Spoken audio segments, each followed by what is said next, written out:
వెళ్ళమంటే వెళ్ళిపోతాను మీ ఇష్టం. I have to do this. మీరు వెళ్ళిపోమంటే ఇటు వెళ్ళిపోతాను. You have no right to arrest me. I have right to an advocate. ఎవరు చెప్పి ఇన్ రైటింగ్ ఏంటి నాకు పద్ధతి కాదు కదా. మర్యాదగా మీతో కోఆపరేట్ చేస్తుంటే మీరు ఇంతమందిని పెట్టి హడావుడి ఎందుకు చెప్పండి. Right to an advocate. ఆడ పోయాక వాళ్ళని చెప్పమని మీరే మీకు చెప్తుంది. AC you are not ACP. వాళ్ళు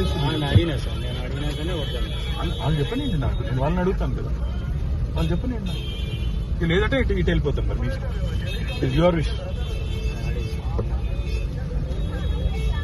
ఎక్స్టెన్సివ్ ఆర్గ్యుమెంట్స్ ఏసీబీ చేసి జడ్జిమెంట్ రిజర్వ్ అయిన తర్వాత మంచి అవసరం పిలిచి అయినా వచ్చినాక మీరు నా లాయర్ రాకూడదు అంటే నేను ఇన్ రైటింగ్ ఇవ్వండి. నేను లాయర్ రాకూడదు, ఇన్ రైటింగ్ ఇవ్వండి.